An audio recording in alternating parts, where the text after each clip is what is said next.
Guys, আপনারা যারা পক্সি server খুলতে পারেন না তাদের জন্য একটি ভিডিও নিয়ে আসলাম। সহজ নিয়মে আপনারা একটি পক্সি সার্ভার খুলতে পারবেন। সেই জন্য আপনাদের কি করতে হবে? ভিডিওটিতে লাইক দিতে হবে, ফলো দিয়ে পাশে থাকতে হবে। সবার প্রথমে আপনারা কি করবেন? ইউটিউবে যাবেন, ছাঁচ অপশনে গেমার্স পাবলিক সার্চ করবেন। আপনাদের সামনে একটি ভিডিও আসবে, ওই ভিডিওতে ক্লিক করবেন। কমেন্ট বক্সে যাবেন, লিঙ্কে ক্লিক করবেন। তারপর আপনাদেরকে ক্রোম ব্রাউজারে নিয়ে যাবে।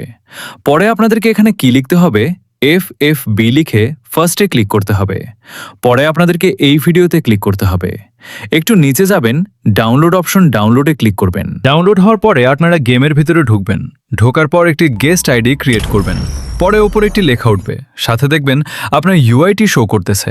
একটি স্ক্রিনশট মারবেন, মারার পর আপনারা ক্রোম বাজারে চলে যাবেন। ওখানে গিয়ে আপনি যে স্ক্রিনশটটি মেরেছেন এটি ওখানে বসিয়ে দিবেন। দেওয়ার পর আপনার ইউআইডিটি কপি করে নেবেন। তারপর আপনারা আবার ওই জায়গায় যাবেন। ডাউনলোড অপশনে যাওয়ার পর নিচে দেখতে পারবেন ভেরিফাই, ওখানে চাপ দিবেন। চাপ দেওয়ার পর আপনারা যে ইউআইডিটি কপি করছিলেন ওটি ওখানে বসিয়ে দিবেন। তারপর ক্লিক করবেন। এরকম করে 5 ধাপ পূরণ করতে হবে। তারপরে আপনাদেরকে ওখান থেকে ব্যাক দিতে হবে। ব্যাক দিয়ে আপনারা সরাসরি গেমে ঢুকবেন। তো তারপরেই দেখবেন আপনাদের প্রক্সি সার্ভারটি ওপেন হয়েছে। আর এরকম ভিডিও দেখতে চাইলে ফলো দিয়ে পাশে থাকুন। নেক্সট ভিডিওতে দেখা হবে ইনশাল্লাহ।